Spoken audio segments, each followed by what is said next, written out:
క్రీస్తునందు ప్రియులారా, కూడి వచ్చిన ఆత్మీయులందరికీ మన రక్షకుడు ప్రభు అయిన యేసయ్య పేరట నా హృదయమార వందనాలు, శుభాలు తెలియజేస్తూ ఉన్నాను. ఈ రాత్రి వేళ కూడా ఒక అమూల్యమైన సందర్భాన్ని మనం నేర్చుకోవడానికి ప్రయత్నపడతాం. బైబిల్ గ్రంథంలో 5 రకాల స్త్రీలు ఉన్నారు. There are 5 types of women. 5 రకాల స్త్రీలు ఉన్నారు బైబిల్లో. మనం ఆ 5 రకాలు ఎవరో పరిశీలన చేద్దాం. చివరిగా మీరు ఎన్నో రకమో చివరిగా చెప్పండి. ఈ 5లో మనం ఎన్నో రకమో మనల్ని మనం ఆత్మవిమర్శ చేసుకుందాం. సాధారణంగా చరిత్రలో 2 రకాలు. ఒకటి, చరిత్రలో కలిసిపోయే ఆడవారు ఉన్నారు. రెండోది, చరిత్రను సృష్టించే ఆడవారు ఉన్నారు. బాగా వినండి. ఒకటి, చరిత్రలో కలిసిపోయే ఆడవారు ఉన్నారు. రెండోది, చరిత్ర సృష్టించే ఆడవారు ఉన్నారు. ఈ చరిత్రలో కలిసిపోయే ఎవరంటే వాళ్ళ మానాన్ని వాళ్ళు బతికి చచ్చిపోతే చాలు, ఇంకా వాళ్ళని ఎవరు పట్టించుకోరు, వారి గురించి ఎవరు గుర్తు చేసుకోరు. చరిత్ర సృష్టించే ఆడవారు ఎవరంటే వారు ఏదో ఒక విషయంలో ప్రత్యేకంగా బ్రతికిన వారై ఉండాలి, చెడ్డవారైనా మంచివారైనా. అలా 2 రకాలుగా స్త్రీలు ఉన్నారు. చెప్పండి మళ్ళీ నా కోసం. ఒకటి, చరిత్రలో కలిసిపోయేవాళ్ళు. వాళ్ళు ఎలా బతికినా చరిత్రలో కలిసిపోతారు, వాళ్ళని ఎవరు పట్టించుకోరు. రెండోది, చరిత్రను సృష్టించే ఆడవాళ్ళు. వాళ్ళు మంచి అయినా బాగా చేసి ఉండాలి, చెడైనా బాగా చేసి ఉండాలి. అలాంటి వాళ్ళు ఎప్పటికీ గుర్తుండిపోతారు. ఇప్పుడు గాంధీ గారు మంచి చేశాడు, ఆయన చనిపోయినా కూడా ఆయన ఇప్పటికీ మనం గుర్తు చేసుకుంటాం. ఝాన్సీ లక్ష్మీబాయి మంచి చేసింది, ఇప్పటికీ ఆవిడ చనిపోయినా కూడా ఆవిడని మనం గుర్తు చేసుకుంటూ ఉంటాం. అంబేద్కర్ గారు మంచి చేశారు, చనిపోయినా కూడా గుర్తు చేసుకుంటాం. నాయకురాలు నాగమ్మ చెడ్డదే. ఎప్పుడైనా విన్నారు మీరు? బ్రహ్మనాయుడు సినిమా చూసారా? బ్రహ్మనాయుడు చరిత్ర విన్నారా? అందులో ఉంటుంది ఒక విలన్, నాయకురాలు నాగమ్మ. ఆవిడ తెచ్చింది చెడ్డదే, అయినా కూడా ఇప్పటికీ జనాలు గుర్తు చేసుకుంటూ ఉంటారు. తెలంగాణ శకుంతల బేసిక్గా మంచిదే, కానీ విలన్ క్యారెక్టర్ లేస్తుంది. ఆవిడ చచ్చిపోయినా కూడా ఏం చేస్తారు? గుర్తు చేసుకుంటూ ఉంటారు. సో అలాగా 2 రకాలుగా స్త్రీలు ఉంటారు. అయితే బైబిల్లో 5 రకాల మనస్తత్వం ఉన్న స్త్రీలు ఉన్నారు. వారిని గురించి రాత్రి మనం ధ్యానం చేద్దాం. నెంబర్ 1, దైవ భయం కలిగిన స్త్రీలు. ఎవరు చెప్పండి? అందరూ చెప్పాలి. దైవ భయం కలిగిన స్త్రీలు. అన్ని బాతోనే చెప్తాను గుర్తుపెట్టుకోవడానికి. రెండోది, దైవ భక్తి కలిగిన స్త్రీలు. రెండోది ఏంటి చెప్పండి? దైవ భక్తి కలిగిన స్త్రీలు. మూడోది, దైవిక బాధ్యత గల స్త్రీలు. మూడోది ఏంటి చెప్పండి? దైవికమైన బాధ్యత కలిగిన స్త్రీలు. నాలుగోది, దైవిక బలం కలిగిన స్త్రీలు. ఏ బలం ఇది? ముక్కలు తింటూ వచ్చేది కాదు ఇది. దైవిక బలం కలిగిన స్త్రీలు. ఈ చివరిది ఆఖరి చెప్తానులేండి. భ్రష్టులైన, దైవిక విశ్వాస భ్రష్టులైన స్త్రీలు. రైట్. మొదటిది ఏం చెప్పాను నేను మీకు? దైవ భయం కలిగిన స్త్రీలు. వాళ్ళు ఎలా ఉంటారో ఒకసారి మనం బైబిల్లో చూద్దాం. అందరు బైబిల్ ఓపెన్ చేద్దాం. నిర్గమకాండం 1వ అధ్యాయము 15వ వచనం. నిర్గమకాండం 1వ అధ్యాయము 15వ వాక్యాన్ని మనం చదువుకుందాం. మరియు ఐగుప్తు రాజు అనగా ఫరో. ఐగుప్తు రాజు ఎవరు? ఫరో. సిప్రా, పూయా అను హిబ్రీయుల మంత్రసానులతో మాట్లాడి, మీరు హిబ్రీ స్త్రీలకు మంత్రసాని పని చేయుచు వారిని కాన్పు పీటల మీద చూసినప్పుడు, ఒకవేళ అబ్బిరి స్త్రీలకు మగబిడ్డ పుడితే వాణ్ణి చంపేసేయండి, ఆడదైతే బ్రతకనివ్వండి అని ఈ మంత్రసానులతో చెప్పాడంట. ఐగుప్తు రాజు హిబ్రీ మంత్రసానుల్ని పిలిచాడంట. మంత్రసానులు కూడా ఎవరు? హిబ్రీలే. కానుపు పీటల మీద ఉండి కనేది కూడా ఎవరు? హిబ్రీలే. టోటల్గా ఇద్దరు కూడా హిబ్రీలు అనగా ఇశ్రాయేలీలే. హిబ్రీలన్నా ఇశ్రాయేలీలన్నా ఒకటే. హిబ్రీ భాష మాట్లాడతారు కనుక ఇశ్రాయేలీలు. అందుకని వారిని ఏమని పిలిచారు? హెబ్రీలు భాష మాట్లాడతారు కనుక. మనది తెలుగు జాతి. ఎందుకని? మనుషులమే మనం కూడా. తెలుగు మాట్లాడతాం కనుక ఏమంటాం? మనల్ని తెలుగు జాతీయులు అంటారు. Very good. అలాగనమాట. హెబ్రీ మంత్రసానులను పిలిపించిన ఈ రాజు హెబ్రీ స్త్రీలు కానుపు పీటల మీద మగపిల్లల కంటేనేమో చంపేయాలి, ఆడపిల్లలు పుడితేనేమో బ్రతకనివ్వాలని ఆజ్ఞ జారీ చేశాడంట. 17వ వచనం. అయితే ఆ మంత్రసానులు దేవునికి భయపడి, మళ్ళీ చదవండి ఆ పదం, ఆ మంత్రసానులు దేవునికి భయపడి. ఫస్ట్ ఏమని చెప్పాను నేను? ఏ రకమైన స్త్రీలు చూస్తున్నాం మనం? దైవ భయం కలిగిన స్త్రీలు. ఈ మంత్రసానులు ఇద్దరు, చాలామంది ఉన్నారు మంత్రసానులు, కానీ అందులో ఇద్దరు కనపడుతున్నారు మనకు ప్రత్యేకంగా. ఆ ఇద్దరు ఎవరట? దేవునికి భయపడే మంత్రసానులు అంటే వీళ్ళిద్దరు. దేవునికి భయపడి రాజు శాసనం ఏంటి? మగ బిడ్డలను చంపేయాలి. అలా చంపడం ఏంటి? ఆజ్ఞ అతిక్రమం, నరహత్య చేయరాదు. చంపేస్తేనేమో దేవుని చిత్తానికి ఎగినెస్ట్గా బ్రతికినట్టు, చంపకపోతేనేమో రాజు చిత్తానికి వ్యతిరేకంగా బతికినట్టు. అంతే కదా? చంపమని రాజు చెప్పాడు, చంపకూడదని దేవుడు చెప్పాడు. చంపితేనేమో దేవుని చిత్తానికి వ్యతిరేకం, చంపకపోతే రాజు చిత్తానికి వ్యతిరేకం. అందుకే వీళ్ళు ఏం చేశారంటే దేవునికి భయపడి ఐగుప్తు రాజు తమకు ఆజ్ఞాపించినట్లు చేయక మగపిల్లలను బ్రతుకనియగా. అంటే ఇప్పుడు ఎవరి చిత్తానికి వీళ్ళు లోబడుతున్నారు? ఒకటే రాసేసుకోండి బ్రాకెట్లో. దైవ భయం కలిగిన స్త్రీలు దేవుని చిత్తాన్ని చేస్తారు. దైవ భయం కలిగిన వాళ్ళు ఏం చేస్తారు? దేవుని చిత్తాన్ని చేస్తారు. అంటే ప్రభుత్వాలున్నా, అధికారులున్నా, ఇంకా రాజులున్నా, పాలకులున్నా, వారు ఆజ్ఞలు జారీ చేసినా దానికి వేటికి భయపడరు.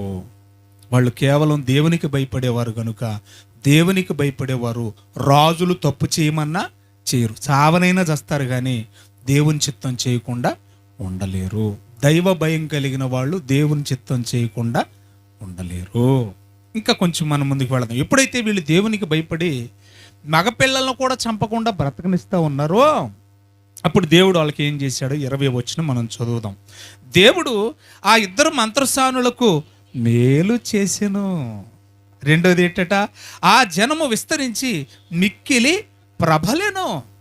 2 చేశాడంట దేవుడు.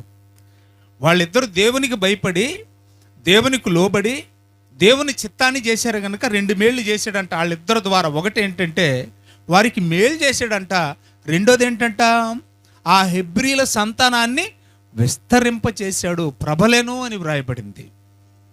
వాళ్ళిద్దరు కనుక ఒకవేళ రాజాజ్ఞకు లోబడితే ఏమవుద్ది? ఇక ఇశ్రాయేలీల్లో మగపిల్లలే ఉండరు, సంతానమే ఉండదు. ఇంకా మనం ముందుకు వెళదాం. 21 వచ్చినాం. ఇంకా ఏం చేశాడు దేవుడు?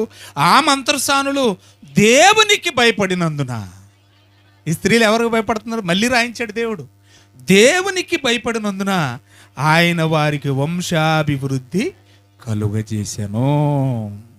మీరు ఒకటి గుర్తుపెట్టుకోండి, దేవుని పిల్లల మీద అపవాదిగాడు ఎప్పుడు ఏదో ఒక రకంగా దాడి చేస్తానే ఉంటాడు. ఏదో ఒక కలహం, ఏదో ఒక గొడవ, ఏదో ఒక రగడ, ఏదో ఒకటి సృష్టిస్తానే ఉంటాడు. ఎవరి మీద చెప్పండి? ఎవరి మీద? ఎందుకని? దేవుని పిల్లల కానప్పుడు వాడు ఆల్రెడీ నా బిడ్డే కదా అని వాడిని ఏం టచ్ చేయడు. దేవుని కోసం బ్రతకనోడిని అపవాది టచ్ చేయడు. ఎందుకని? వాడు ఆల్రెడీ నా బిడ్డే కదా. ఇప్పుడు వాడు టార్గెట్ ఎవరు? దేవుని కోసం బ్రతికే వాళ్ళే వాడి టార్గెట్. అందుకనే ఐగుప్తులు మీరు చూడండి ఆ సందర్భాన్ని. ఇశ్రాయేలీల వంశంలో మగబిడ్డ అనేవాడే ఉండకూడదు. బాగా ఆలోచించాలి. మీకు నేను ప్రశ్న వేస్తున్నాను. మగపిల్లలందరినీ చంపేమని ఫరో ఆజ్ఞ ఇచ్చాడంటే ఏంటి ఉద్దేశం? ఏంటి? ఇశ్రాయేలీల మగపిల్లల మగ సంతానం అంతా లేకుండా చేయాలి. ఇప్పుడు మగపిల్లలందరినీ చంపేస్తే ఏం జరుగుద్ది చెప్పండి? మీకు తెలిసింది చెప్పండి. మగపిల్లల్ని, ఇశ్రాయేలీల మగపిల్లల్ని లేదా హెబ్రీల మగపిల్లలందరినీ చంపేస్తున్నారు అనుకోండి, ఇద్దరు ఆడవాళ్ళు, ఈ మంత్రసానులు. అప్పుడు ఏమవుద్ది చెప్పండి? వంశాభివృద్ధి జరగదు. ఒకటి. ఇంకా అమ్మా, అందులో నుంచి ఎవరు వ్యతిరేకంగా నాయకులు, రాజులు పుట్టరు. ఇంకేం రావట్లేదా? ఇవన్నీ కూడా 5 పైసల కారణాలు. 100 రూపాయల కారణం చెప్పను నేను మీకు. ఇశ్రాయేలీల్లో నుండి మగబిడ్డే రాకపోతే మనకు రక్షణ ఎక్కడి నుంచి వస్తుంది? ఎవరు రావాలి? అందులో ఒక మగబిడ్డ రావాలి. ఆయన ఎవరు? ఆయన ప్రభు అయిన యేసయ్య. అంటే యేసయ్యను రాకుండా, ఈ లోకానికి రాకుండా చెయ్యాలన్న ప్లాను ఏదో మత్తయి సువార్త హేరోదు కాలంలోనే జరిగింది, అందుకే 2 సంవత్సరాల వయసున్న మగపిల్లలందరినీ చంపేయమన్నాడు అనుకుంటే పొరపాటు. ఈ ప్లాన్ ఎప్పటి నుంచి దాడి జరుగుతుందో చూడండి. దేవుని పిల్లల మీద అపవాది దాడి ఎప్పటి నుంచి జరుగుతుంది? నిర్గమకాండం నుండే జరుగుతుంది. మోషేతో ప్రారంభించారు. అంటే ఇప్పుడు హెబ్రీల్లో, ఇశ్రాయేలీల్లో మగపిల్లలందరినీ లేకుండా చేస్తే ఎవరు రాకుండా పోతారు? రక్షకుడు రాకుండా వెళతాడు అని ప్లాన్ వేశాడు. దేవుని పిల్లల మీద వాడు మొదటి నుంచి దాడి చేస్తూనే ఉన్నాడు. ఇప్పుడు ఇక్కడ మనకు కొన్ని విషయాలు ఆలోచిద్దాం. 2 మంత్రసానుల గురించి. సాధారణంగా అంత కషాయ పని చేయాలంటే వాళ్ళు అంత కషాయులై ఉండాలి. పుట్టిన బిడ్డను రక్తపు మడుగులో ఉన్న బిడ్డను, మగబిడ్డను, అది ముద్దుగా ఉండే పిల్లలు కదా, పిల్లల్ని చంపేయాలంటే ఎంత కషాయతనం ఉండాలి ఆడ మనిషికి. ఏమండి, ఉంటే కషాయతనమైన ఉండాలి. రెండోది ఆఫర్లకైనా లోబడి ఉండాలి. రాజు ఏం చేసి ఉండాలి? ఆఫర్లు ఇచ్చి ఉండాలి. ఏమైనా ఆఫర్లు ఇచ్చి ఉండాలి?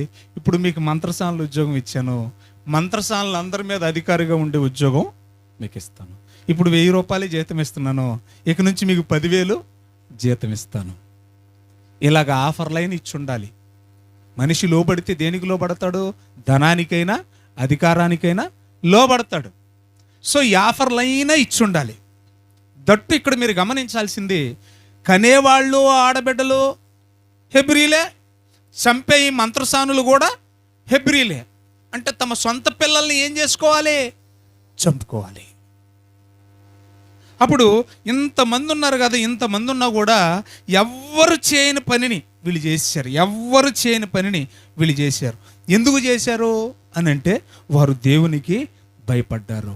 బహుశా ఇద్దరు మాట్లాడుకొని ఉంటారు, షిప్రా ఏంటి మరి మనకి ఆజ్ఞ జారీ చేశాడు కదా, ఒకవేళ ఆజ్ఞ అతిక్రమం పాపం. వాళ్ళ దృష్టిలో పాపం వలన ఏం చేస్తారు? పాపం చేస్తే చంపేస్తారు.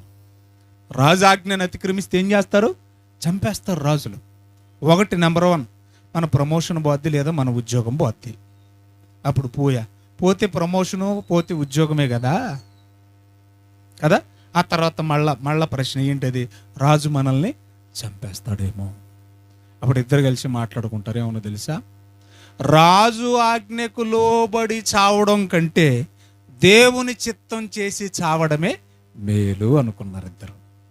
చావు ఎలాగో వస్తుంది, రాజు ఆజ్ఞకు లోబడకపోయినా వస్తుంది, దేవుని చిత్తానికి లోబడకపోయినా వస్తుంది. చావు అనేది ఖచ్చితంగా ఏదో ఒక రూపంలో ఎప్పుడో ఒక రోజు మనం చచ్చిపోవాల్సింది. అదేదో దేవుని చిత్తం చేసి చనిపోతే చరిత్రలో మనం నిలిచిపోతాం కదా.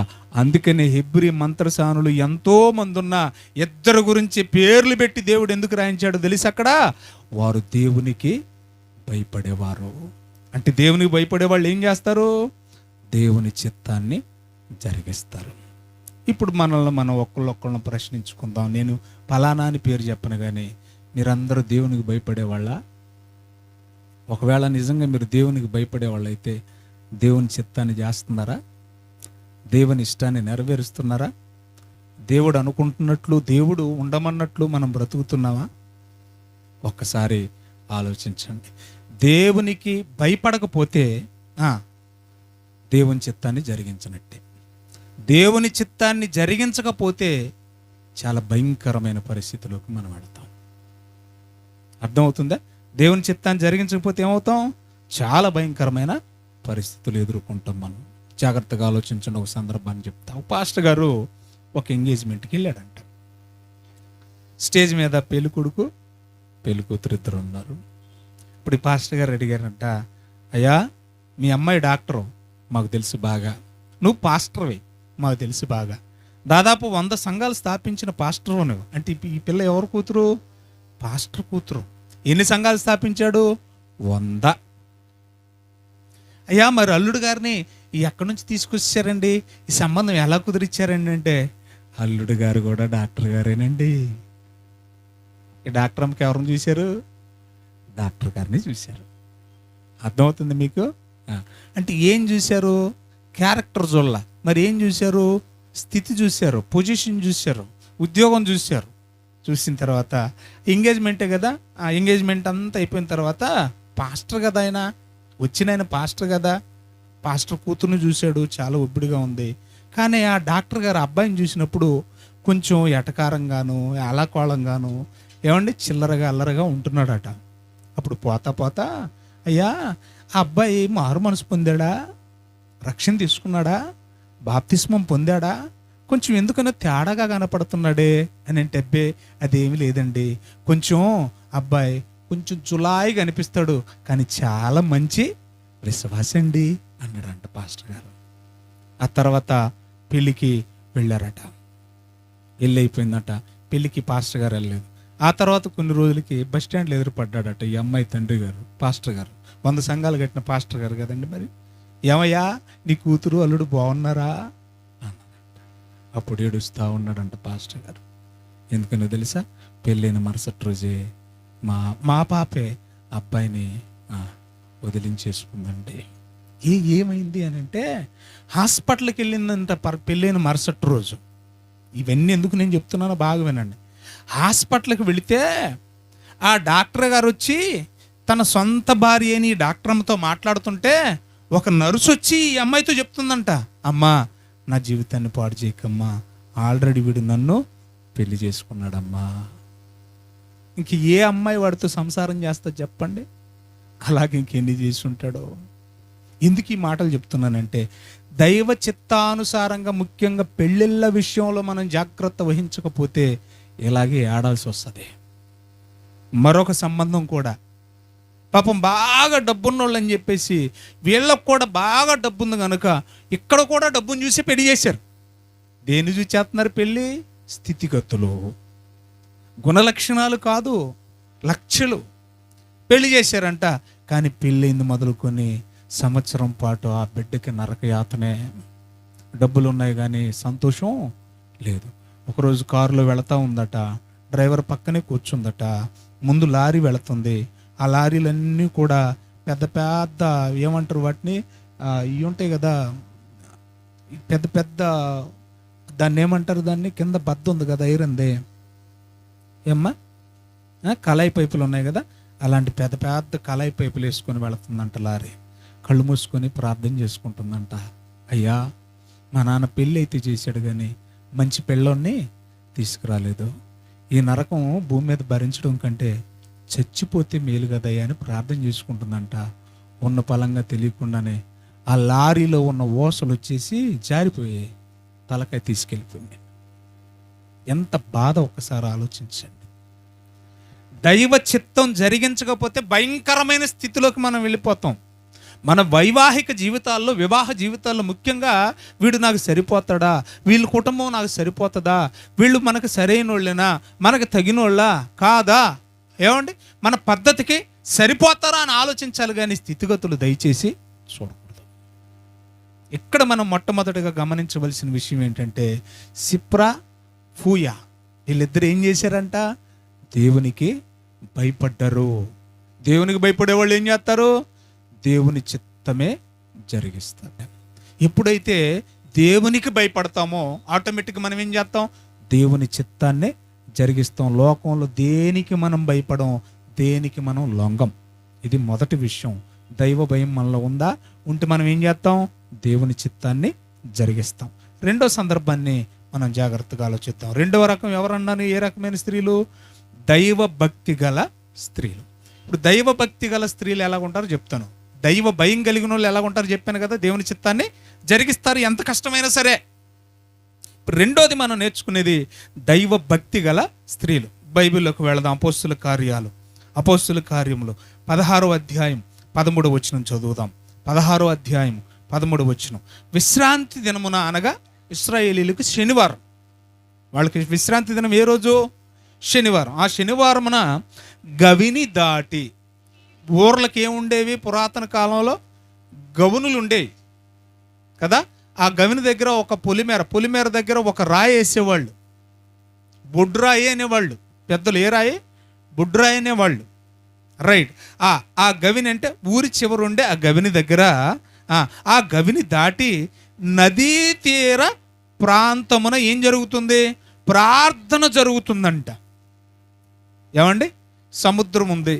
సముద్రపు ఒడ్డున జనాలు ఎప్పుడు వస్తారు? సాధారణంగా సాయంకాల వేళ సరదాగా వస్తారు. నదీ తీర ప్రాంతానికి కూడా ఈ లవర్స్ కానివ్వండి, ఈ కపుల్స్ కానివ్వండి, జంటలు కానివ్వండి, ఈ పోకిరోళ్ళు కానివ్వండి, ఏ టైంలో వెళతారు నదీ తీర ప్రాంతానికి ఎంజాయ్ చేయడానికి? సాయంకాల వేళ. బాగా వినండి, అది సాయంత్రపు వేళ దాదాపుగా. అది అందరూ కూడా పోకిరోళ్ళు తిరిగే ఏరియా అది. అలాంటి ఏరియాకి ఒక స్త్రీ ఏం చేసిందో చూడండి. ఆ స్త్రీ ఎవరో చదవండి దయచేసి. ప్రార్థన జరుగుతున్నప్పుడు అక్కడికి ఆడవాళ్ళందరూ కూడి వస్తున్నారట. ఎవరు వస్తున్నారు? ఆడవాళ్ళందరూ కూడి వస్తున్నారట.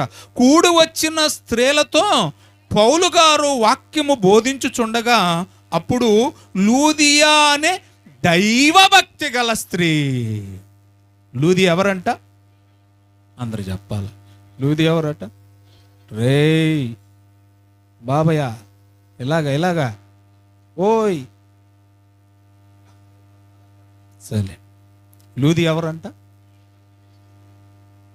దైవభక్తి గల స్త్రీ. ఈవిడేం చేస్తుంది?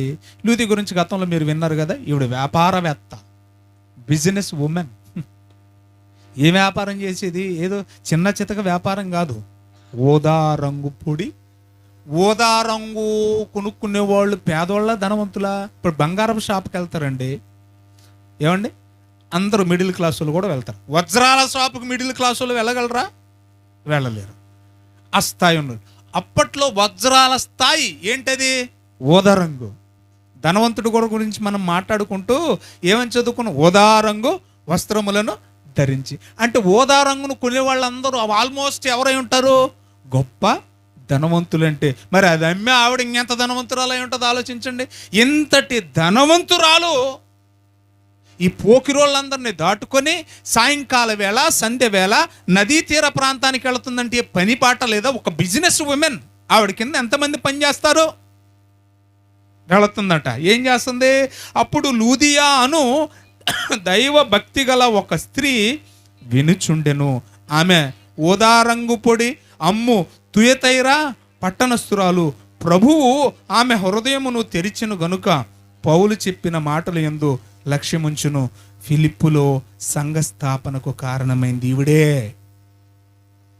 ఫిలిప్పులో సంఘం స్థాపించబడిందంటే కారణం ఎవరో తెలుసా? ఈ లూదియా అనే ఈ స్త్రీ. రెండోది, దైవభక్తి కలిగిన వాళ్ళు ఏం చేస్తారంటే దేవుని సన్నిధిని కోరుకుంటారు. ఎప్పుడు ఎక్కడ ఉండాలని కోరుకుంటారు? దేవుని సన్నిధిని ఉండాలని కోరుకుంటారు. ప్రార్థన అంటే ఇష్టపడతారు. వాక్యం వినడానికి ముందుంటారు. చాలా సింపుల్గా చెప్పాను. ఏమండి? దైవభక్తి కలిగిన స్త్రీలు ఏం చేస్తారట? ఈవిడ ఏం చేసింది చెప్పండి?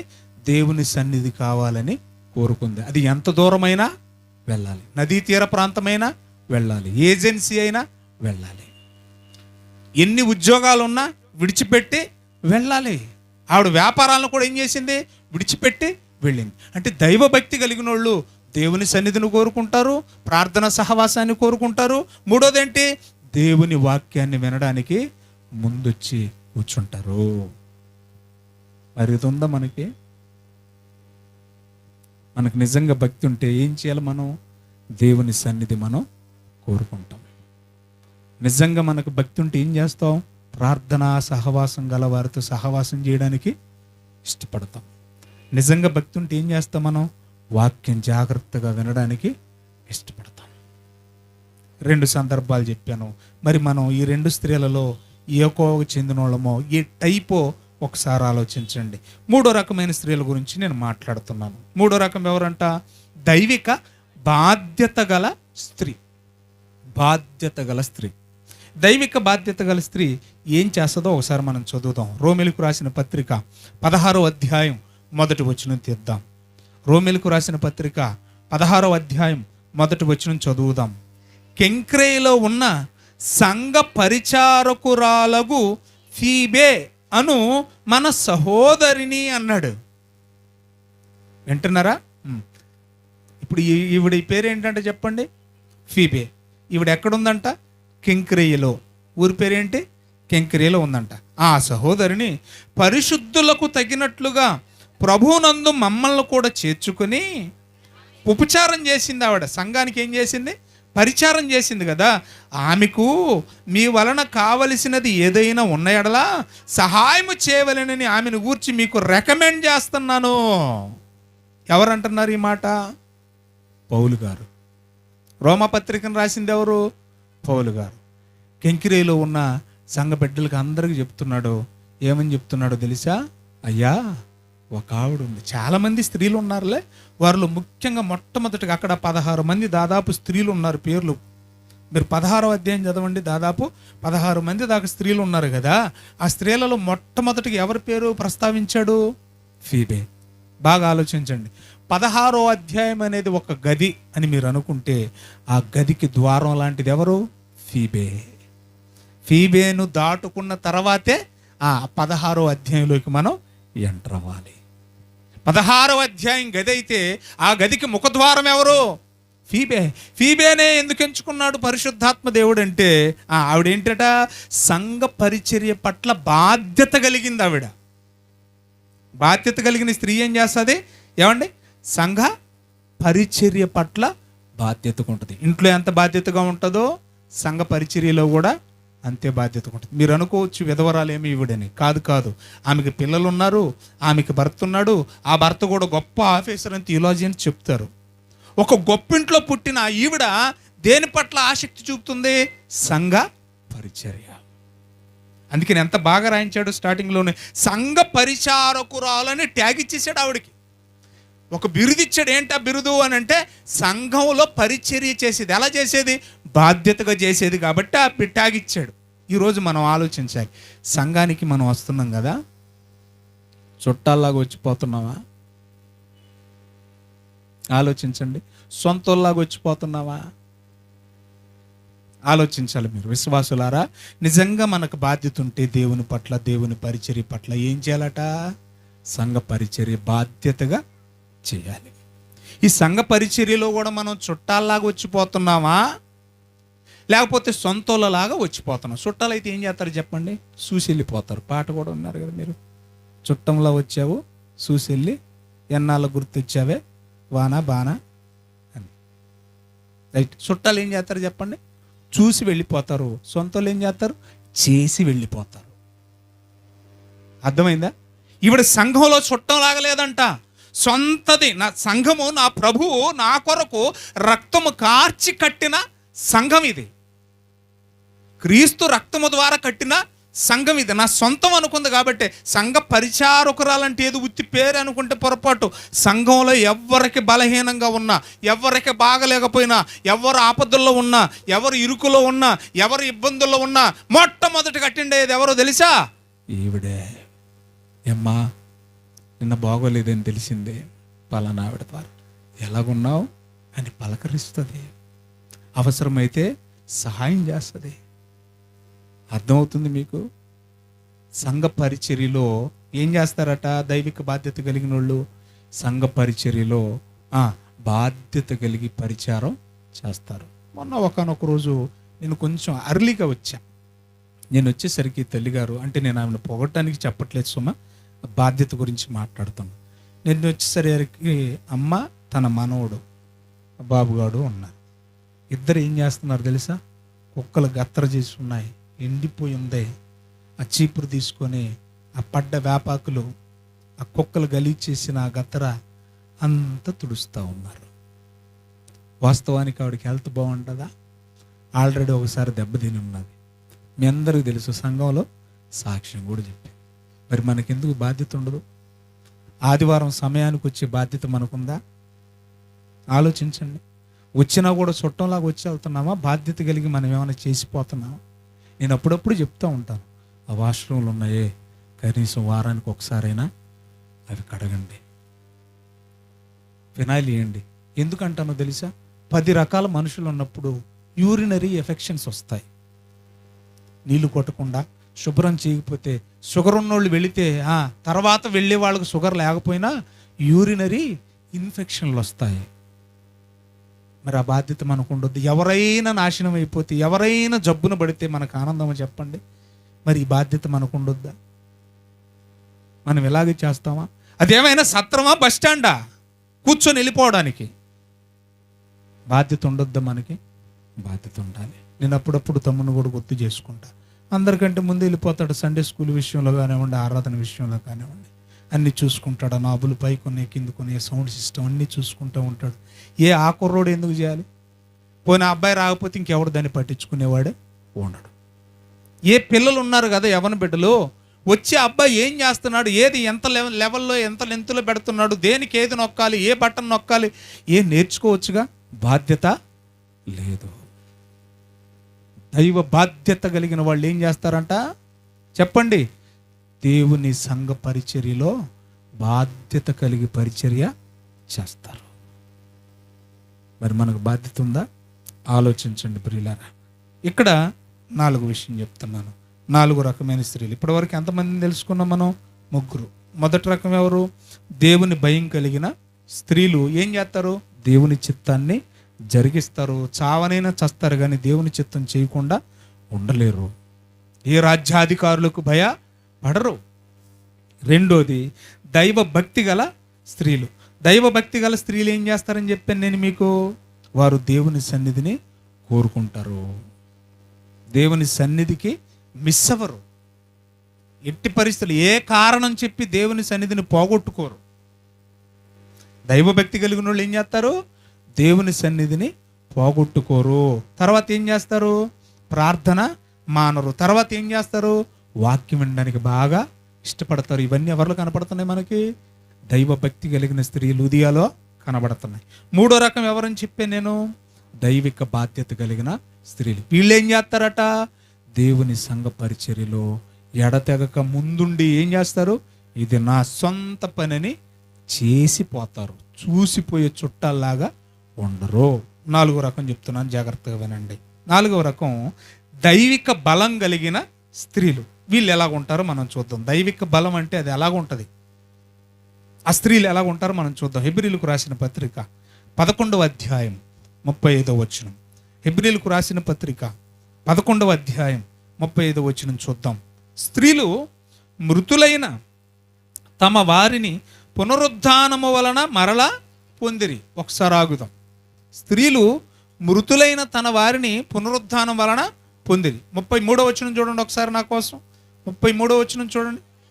వారు విశ్వాసము వలన, అంటే ఈ 11వ అధ్యాయంలో ఎవరు కనపడుతున్నారు మనకి? విశ్వాస వీరులు కనపడుతున్నారు. వాళ్ళకున్నది టోటల్గా ఏంటి? విశ్వాసం. ఆ విశ్వాస వీరుల గురించి మాట్లాడుతూ, వీరు విశ్వాసము వలన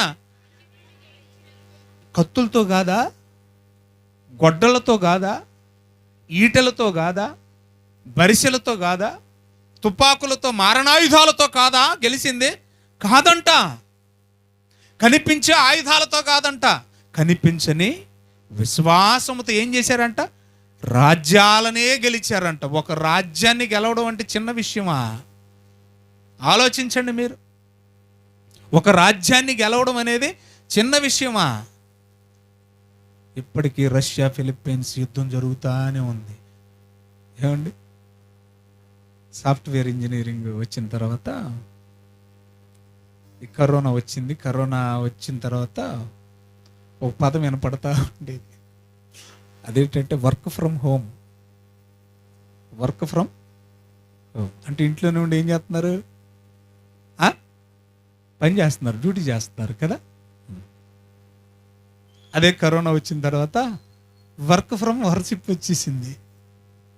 వర్షిప్ ఎక్కడి నుంచి? ఇంట్లో నుంచి. వర్క్ ఫ్రమ్ హోమ్ ఇది కూడా. Worship from home.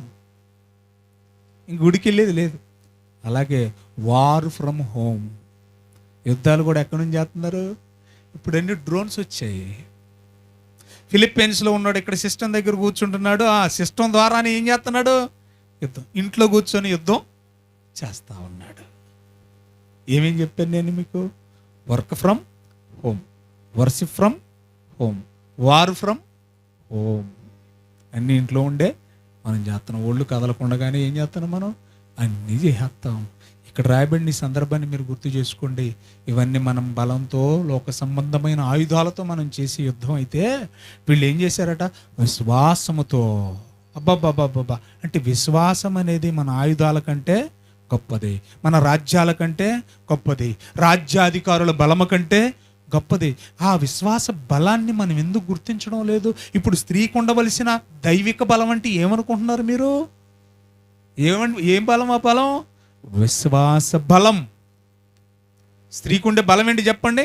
విశ్వాస బలం. నేను మొన్ననే ఆదివారం వాక్యం చెప్తా ఉంటే జిఎస్ఎల్ నుంచి ఒక ఫోన్ కాల్ వచ్చింది కదా, గుర్తుందా మీకు? ఏం చెప్పాను నేను? దేవి అనే మండపాటకి సంబంధించిన గొల్లపొంత కాలం నుంచి ఒక సహోదరి క్రిటికల్ పొజిషన్లో ఉంది, దయచేసి మీరు ప్రార్థన చేయండి. పొద్దున్నే ఫోన్ వచ్చింది. ఏమన్నా తెలుసా? అయ్యా మా ఆవిడికి బాగుందయ్యా, దేవుని స్తోత్రం చెప్పండి. 150 కొట్టుకునేదంట నిమిషానికి గుండె. చస్తాదో బతుకుతో తెలియదు. ఇక్కడి నుంచి తీసుకెళ్ళిపోయింది, కాకినాడ గవర్నమెంట్ హాస్పిటల్లో జాయిన్ చేయండి అన్నారంట. ఆ రోజు నేను ఒకటే చెప్పాను. ఏమని చెప్పానో తెలుసా? వార్డు అయితే మార్పించేయండి, దయచేసి గవర్నమెంట్ హాస్పిటల్ అయితే తీసుకెళ్ళకండి. ఎందుకంటే గవర్నమెంట్ హాస్పిటల్ పొజిషన్ ఎలాగ ఉంటుందో నాకు తెలుసు. మనోళ్ళు ఎవరైనా ఉంటే ఊతకాత పట్టించుకుంటారు, లేకపోతే అస్సలు ఎవ్వరో చూసే నాదు. చచ్చేది ఇది ఇక్కడనే చావనివ్వండి, ప్రార్థన అయితే చేద్దాం. నానా నువ్వు ఒకటి సిద్ధపడు, జేమ్స్ నువ్వు ఒకటైతే సిద్ధపడు. ఏ పరిస్థితి అయినా కూడా ఎదుర్కోవడానికి నీ గుండె రాయి చేసుకో, ప్రార్థన చేద్దాం అని చెప్పాను. విశ్వాసం, నీ విశ్వాసమే నిన్ను స్వస్థపరచు. విశ్వాస బలం స్త్రీకి ఉండాలా. అందుకని చెప్తున్నాడు, ఆ విశ్వాసం వలన రాజ్యాలు జయించారు, విశ్వాసం వలన నీతి కార్యాలు చేశారు, విశ్వాసం వలన వాగ్దానాలు పొందుకున్నారు, విశ్వాసం వల్ల సింహాల నోళ్లను కూడా, అంటే విశ్వాసం సింహపు బలము కంటే బలమైంది. స్త్రీలారా, ఇది దైవిక బలం. ఏ బలం? విశ్వాసం అనేది దైవిక బలం. ఆలోచించారా? విశ్వాసం వలన అగ్ని చల్లార్చారు, విశ్వాసం వలన ఖడ్గదారులు తప్పించారు. ఇవన్నీ చెబుతూ ఏమన్నాడో చూడండి దయచేసి 35 వచనం. స్త్రీలు ఆ విశ్వాసం ద్వారా స్త్రీలు ఏం చేశారట? మృతులైన తమ వారిని పునరుద్ధానము వలన మరల పొందిరి. కొందరైతే మరీ శ్రేష్టమైన పునరుద్ధానం పొందగోరి విడుదల నొళ్ళక యాతన పెట్టబడరు. ఇక్కడ పాయింట్ ఫస్ట్ లైన్ చదవండి. విశ్వాసం కలిగిన స్త్రీలు, విశ్వాస బలము కలిగిన స్త్రీలు మృతులైన తమ వారిని బతికించుకున్నారు. చూడాలి, ఇక్కడ మృతులు అనగానే భౌతికంగా చచ్చిపోయిన వాళ్ళని బతికించేసుకున్నారని కాదు. మృతులు అనగానే చచ్చిపోయి సమాధుల్లో పెట్టిన వాళ్ళని వీళ్ళు వెళ్ళి అక్కడికి వెళ్ళి పేదం చేసేస్తే ఆ పేదన వాళ్ళు లేచిపోయారని కాదు. మృతులంటే అర్థం ఏంటి? 2:1 ఎఫెసీయులకు రాసిన పత్రికలు అంటాడు కదా, మనం పాపముల చేతను అపరాధముల చేతను చచ్చిన వారము మృతులము అన్నాడు. అంటే అర్థం ఏంటి? ఒక భార్య విశ్వాసి, భర్త అవిశ్వాసి. ఇప్పుడు ఈ అవిశ్వాసి అంటే పాపి. పాపంతో ఉన్న ప్రతివాడు ఏమైనట్టు? చచ్చినవాడు. పాపం చేసే ప్రతివాడు చెప్పండి చచ్చినవాడు. పాపముల చేత అపరాధముల చేత ఏమని చదువుకున్నాం? చచ్చినవారు అన్నాడు. ఇప్పుడు దేవుని యందు విశ్వాసం ఉంచి నీతిగా బ్రతుకుతున్న ఈ భార్య తనకున్న విశ్వాసం ద్వారా పాపం చేస్తూ బ్రతుకుతున్న తన భర్తని ఏం చేయాలట? బ్రతికించుకోవాలి. మరి విశ్వాస బలం మనకు లేదా? విశ్వాసం ఎంత బలమైందని చెప్పాను నేను. రాజ్యాలను జయించి, సింహాల నోళ్లను మూయించి, అగ్నిని చల్లార్చే, రక్తదారులు కట్టించే. మరి ఎంత గొప్పదైన విశ్వాసం మనకుంటే మృతుడుగా అంటే అవిశ్వాసిగా ఉన్న నీ భర్తని మార్చుకోలేనంత బలహీనమైందా నీకున్న విశ్వాసం? దైవిక బలం కలిగిన స్త్రీ ఈ చెత్త మాట ఎప్పటికీ చెప్పదు. ఏ చెత్త మాటో తెలుసా? నేను చెబుతున్నాను కానీ ఆయన మారతాలేదండి అయ్యగారు. నీరు నోట్లో రోకలేసి నొక్క. అసలు ఆ మాట నీకు ఎలాగొస్తుంది? చెబితే మారడు. నీ విశ్వాస బలాన్ని ప్రయోగించాలి. ఎప్పుడైతే మనం పర్ఫెక్ట్గా ఉంటామో తప్పు చేసేవాడు నిన్ను చూసి భయపడతాడు. ఆడైనా మగైనా మనం పర్ఫెక్ట్గా ఉన్నప్పుడు తప్పు చేసేవాడు ఏం చేస్తాడు? మనం చూసి భయపడతారు. అదే మాట రాయించాడు పేతురు రాసిన పత్రికలు. ఏమన్నా తెలుసా? మీ భర్తలను రాబట్టొచ్చు, మీ భర్తల్ని రాబట్టొచ్చు. ఎలాగయ్యా అని అంటే, మీ పవిత్ర ప్రవర్తన ద్వారా, వాక్యము లేకుండానే మీ భర్తలను రాబట్టవచ్చునన్నాడు. తిమోతికి రాసిన మొదటి పత్రికలు ఏమంటాడు తెలుసా? తన కుటుంబాన్ని రక్షించుకోవడానికి చేతగాని వాళ్ళు విశ్వాస భ్రష్టులు అన్నాడు. కుటుంబంలో ఉన్న భర్తని రక్షించుకోలేని స్త్రీకి ఏమి లేదట? విశ్వాసం లేని భ్రష్టురాలు అన్నాడండి. విశ్వాస భ్రష్టత్వం అన్నాడు. మనం ఆ మాటలు చెప్పకూడదేమో.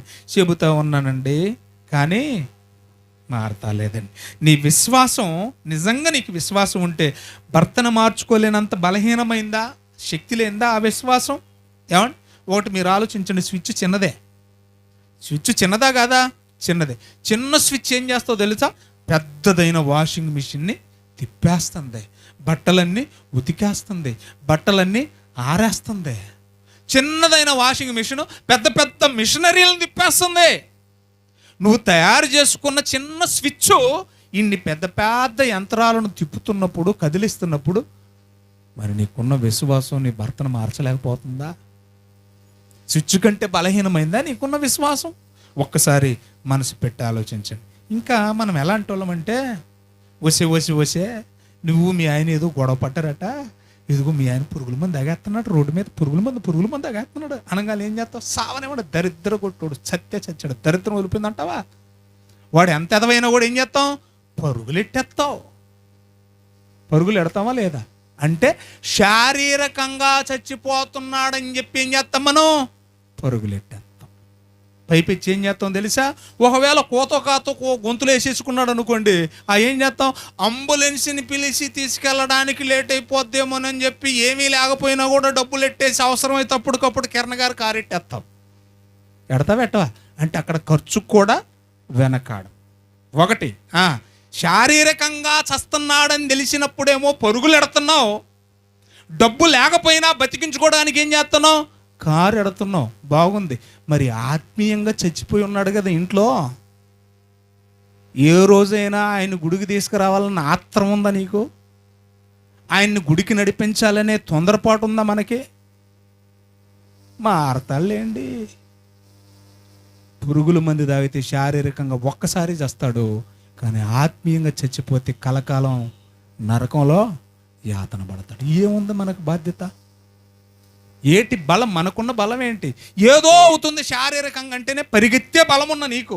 ఏమండి, ఒకటి గుర్తుపెట్టుకోండి, శ్వాస ఉన్నంతకాలం అన్ని పనులు చేస్తున్నాం.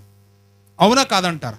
శ్వాస ఉంది కనుక మాట్లాడుతున్నాం, శ్వాస ఉంది కనుక చేతులతో పని చేస్తున్నాం, శ్వాస ఉంది కనుక నడుస్తున్నాం, శ్వాస ఉంది కనుక చూస్తున్నాం, అన్నీ చేస్తున్నాం. అంటే శ్వాస వల్ల అన్నీ చేసే మనం విశ్వాసం వల్ల ఏమీ చేయలేమా?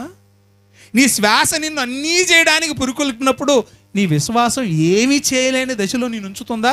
ఇప్పుడే చదువుకున్నాం కదా, స్త్రీలు ఏం చేశారట? రాజ్యాలను. మరి మీ ఆయన్ని ఎందుకు నువ్వు మార్చుకోలేకపోతున్నావు? రేపు పొద్దున్నే చేస్తే అడుగుతాడు దేవుడు, ఏమమ్మా పేరు చెప్పండి, ఏ పేరు చెప్పని ఏడిచేస్తారు. ఎన్నాళ్ళు అయిందమ్మా నువ్వు నన్ను తెలుసుకొని? 40 ఏళ్ళైందయ్యా. ప్రభువా స్తోత్రం నాయన. నీకు తోడుండి ఎన్నాళ్ళు అయిందమ్మా? నేను 40 ఏళ్ళైందయ్యా. సరే, డైరెక్ట్ అయిపోతాడు. నువ్వు విశ్వాసిగా మరి ఎన్నేళ్ళైందమ్మా? 40 ఏళ్ళైందయ్యా. నీ 40 ఏళ్ళ విశ్వాస బలం నీ భర్తను మార్చలేనంత బలహీనమైందా? బైబిల్లో సింహాలను ముంచేశారు, అగ్నిని ఆరిపేశారు. అగ్ని కంటే బలవంతుడా మీ ఆయన? మరి ఎందుకు మార్చుకోలేకపోయావు? సింహం కంటే బలవంతుడా మీ ఆయన? మరి ఎందుకు మార్చుకోలేకపోయావు అంటే ప్రశ్న ఏముంటుంది?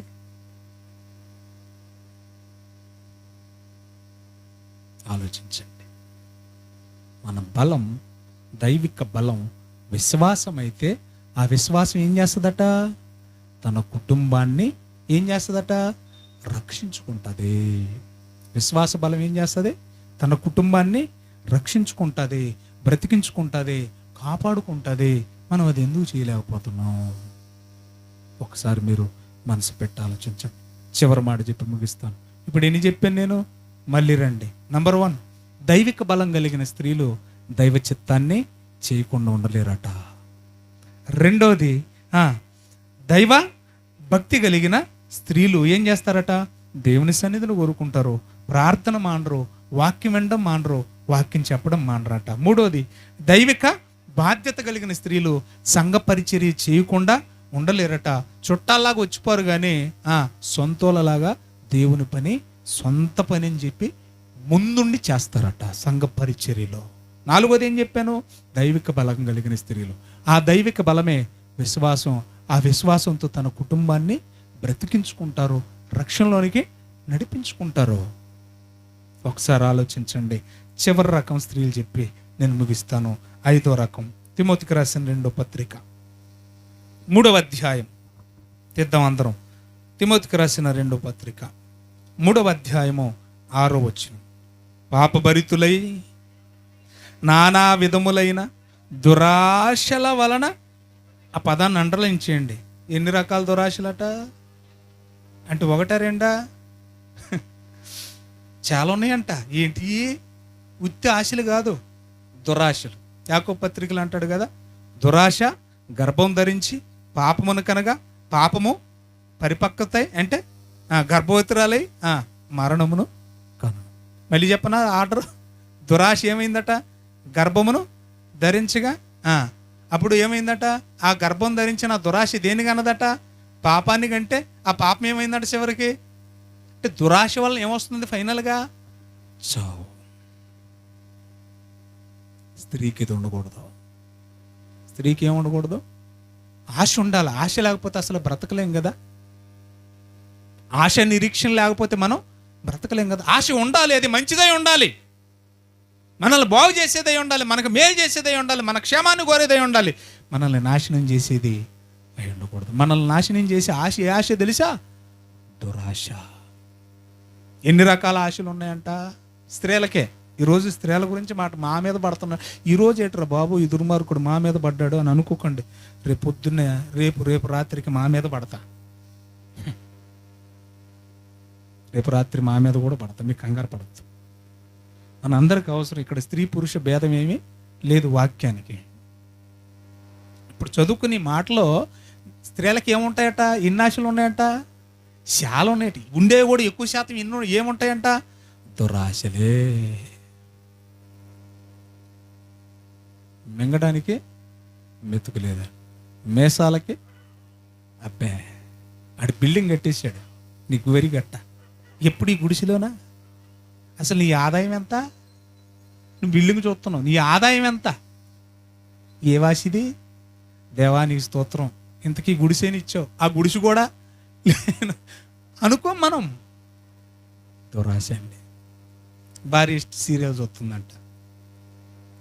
చెప్పండి ఏ సీరియల్ అది? అసలు ఏదో ఒక రేకులు చూస్తుంది. అందులో ఒక హీరో ఉంటాడు కదా, వాడు వచ్చాడు. మొగుడు పక్కనే కూర్చొని ఏదో పేపర్ చదువుతున్నాడంట. దురాశ అంటే ఎలా ఉండదో చెప్తున్నా. చదువుతుంటే ఆయన ఏదో ఆదమరిచి ఉన్నాడు, పేపర్ చదువుతుంటే, చూసావా ఆయన ఎలాగున్నాడో, నీకంటే చాలా అందంగా ఉన్నాడు అన్నమాట. పట్టించుకోవాలా? ఇంకా రెచ్చగొట్టేస్తుంది కదా. చచ్చిపోయి ఎక్కడ ఉన్నాడో జోసఫ్ అనేవాడు. కోళ్ళు దువ్వేస్తుంది అంట. ఇస్రో అని అంటే ఇంకా రెచ్చిపోతున్నాయట. అలాగా ఈ అమ్మ చూసావా నీ గురించి చెబుతున్నా, ఎంత అందంగా ఉన్నాడో చూడు నీకంటే అంటుందంట. పాస్టర్ గారు వెళ్ళేసరికి జుట్లు పట్టుకొని ఉన్నారట, పందెం కోళ్ళలాగా.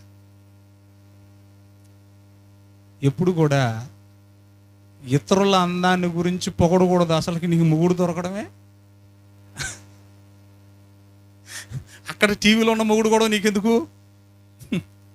ఆడు మేకప్ వేసుకున్నాడు, ఆ సంగతి నీకు అర్థమై సత్తలేదు. నీకంటే అందంగా ఉన్నాడంటే రెచ్చగొట్టేస్తున్నావు కదా. ఇవి ఉన్నోడు చాలు కదా మనకి, ఆ లేనోడు గురించి నీకెందుకు? ఈ ఆశది. వేరే వాళ్ళ ఆయన గురించి మనకెందుకు, వేరే వాళ్ళ ఆవిడ గురించి మనకెందుకు, మన ఆవిడ కూడా మనం చూసుకుందాం బాబయ్య. అయ్యగారు వెళ్ళేసరికి జుట్లు పట్టుకున్నారట. దేవుని వారసులం అంటే అంటారట. ఆయన చూసి వాళ్ళిద్దరిని చూసి పరార్. ఇంకా చాలా ఉన్నాయి ఇలాంటి గులికలు. ఏం కంగారు పడకండి. పరుగో పరుగు. ఎంత తెలివైన వాళ్ళండి. చూడండి ఇంకేమంటున్నాడో. బైబిల్లో మనం చదువుతుంటే దురాశలట ఈ స్త్రీలకు ఎక్కువ ఉంటాయి అన్నాడు. వీళ్ళు ఎల్లప్పుడూ అంటే అయ్యగారు ఎల్లప్పుడూ వాళ్ళ గురించి చెబుతున్నా కూడా ఏం చేయరంటే వీళ్ళు ఎల్లప్పుడూ చెబుతున్నా ఎల్లప్పుడూ వింటున్నా నేర్చుకోరు, మారట. వీళ్ళు చెప్పక మారలేదంట, చెప్పినా కూడా ఏమవుతలేదంట. వీళ్ళు తెలియక మారలేదంట, వీళ్ళకి తెలిసినా కూడా ఏమవుతలేదంట. ఈ దురాశనోళ్ళు ఇది తప్పు అని తెలిసినా కూడా ఏం చేస్తారట, మానరంట, మారరట, నేర్చుకోరట. బోధ ఏంటో ఎవరు నేర్పారు? నేర్చుకోలేదా నువ్వు? ఏమండి, ఫస్ట్ పెట్టిందిలే గోరుముద్దలో, ఆ తర్వాత చెయ్యిందులు ఎట్టు పిసుకు కలుపు అని చెప్పదో. కంచంలో అన్నం వేసి ఆడ ముందు పెడితే నీ అంతటి నువ్వు పొరచేయో కుడి చేయో ఏదో ఎట్టుకుంటావు లోపల. అన్నీ చెప్పకుండా నేర్చేసుకున్నావు, మరి చెప్పినా కూడా ఎందుకు వస్తలేదు నీకు? మారరట. వింటున్నా చెబుతున్నా ఏమన్నాడు చూడండి అక్కడ, వారు మారరు, నేర్చుకోరు. తర్వాత 7వ వచనం, సత్య విషయమైన అనుభవ జ్ఞానము ఎప్పుడునూ పొందలేని అవివేక స్త్రీలు. ఈ దురాశలు ఉన్న వాళ్ళు ఎవరంట? జ్ఞానవంతులు అన్నాడా? జ్ఞానవంతురాలైతే ఇల్లు కట్టుకుంటుంది, ఓడ పెరికేసుకోదు. అవివేకులు అన్నాడు. ఈ స్త్రీలు ఎవరట? అవివేక స్త్రీల యొక్క ఇండ్లలో చుచ్చి వారిని చెరపట్టుకొని పోవారు వీరిలో చేరిన వారని ఎవరినో కోట్ చేస్తున్నాడు. ఇద్దరిని కోట్ చేస్తున్నారు. ఎవరి సంతానం అట? ఈ దురాశ కలిగిన స్త్రీలు ఎవరి సంతానమో చెప్తున్నాడు. ఎన్నే ఎంబ్రే అనువారు మోషేను ఎదిరించినట్టు వీళ్ళు కూడా ఈ ఆడవాళ్ళు కూడా ఏంటట? చెడిన మనస్సు గలవారై అన్నాడు. నానా విధములైన దురాశల చేత వేడవబడి ఈ ఆడోళ్ళు ఎలాంటి మనసు కలిగి ఉన్నారట? వీళ్ళకి ఒక పాజిటివ్ యాంగిల్ ఉండదట. ప్రతీది కూడా చెడ్డగానే ఆలోచిస్తారట. ప్రతీది కూడా ఎలాగ ఆలోచిస్తారట? చెడుగానే ఆలోచిస్తారు. ఎందుకు అలాగ ఆలోచిస్తానంటే టోటల్గా ఎక్కడ చెడిపోయింది? సిస్టమ్ చెడిపోయింది. సిస్టమ్ ఏంటి? మనిషికి సిస్టంలో ముఖ్యమైన కేంద్ర స్థానం ఏంటి? మనసు ఏమైపోయిందంట? మనసు చెడిపోయి చెడిన మనసు కలిగి విశ్వాస విషయములో భ్రష్టులై సత్యమును ఎదిరింతురు. ఈ స్త్రీలు ఏ స్త్రీలు? ఇప్పుడు ఆఖరిలో కనపడిందా ఆ వచనం? ఏంటది? భ్రష్టులైన స్త్రీలు. వీళ్ళు ఏం చేస్తారంటే చెప్పండి, ఇంతవరకు నేను చెప్పాను కదా, వీళ్ళకి ఎక్కువ దురాశలు ఉంటాయి. ఇంకేమన్నాడు? వీళ్ళు ఎల్లప్పుడూ నేర్చుకుంటున్నా మారరు. ఇంకా ఏమంటున్నాడు? ఎన్నే ఎంబ్రేలాగా మోషేను ఎదిరించినట్లు. అయ్యగారు ఎన్ని చెప్పినా అయ్యగారిని తిట్టుకుంటారు కానీ వీళ్ళు మారు మనసు పోతారు. ఈ ఎన్నే ఎంబ్రే అనే వాళ్ళు ఎవరో తెలుసా మీకు? చిన్న హింట్ ఇస్తాను చూడండి నా వైపు. ఐగుప్తులో దేవుడు మోషే ద్వారా కొన్ని అద్భుత మహత్కార్యాలు సూచికరి చేయించాడు. 10 రకాలు. ఆ రకాల్లో కర్ర కింద ఏంగానే కర్ర ఏమయ్యేది? పాపే. ఆ కర్ర తీసుకొని నదిని ఇలా నీటిని కొట్టగానే ఏమయ్యేవి? నది నీళ్లు ఎర్రగా రక్తంగా మారిపోయాయి. ఒరే ఈ మోషే అనేవాడు చేస్తున్నారా, మన దగ్గర మాంత్రికులు ఉన్నారు కదా, వాళ్ళు కూడా తీసిరండ్రా అన్నాడు. వాళ్ళు వచ్చారు. వాళ్ళు కూడా చేస్తున్నారు. బాగా వినండి, మోషే చేస్తున్నాడు, వాళ్ళు కూడా చేస్తున్నారు. అంటే వాళ్ళకి మంత్రం వేయడం వచ్చు కానీ దాన్ని తిరిగి తీసేయడం వత్తలేదు. మోషేకి ఏమొచ్చు? మంత్రం వేయడం వచ్చు, మంత్రం శాతపడి చేయడం వచ్చు, శాతపడి తీసేయడం వచ్చు. ఫర్ ఎగ్జాంపుల్, కర్ర కింద ఎత్తి ఏమయ్యేది? పాము అయ్యేది. పట్టుకుంటే ఏమయ్యేది? కర్ర అయ్యేది. కర్ర తీసుకెళ్ళి నీళ్ళు టచ్ చేస్తే ఏమయ్యేది? రక్తం అయ్యేది.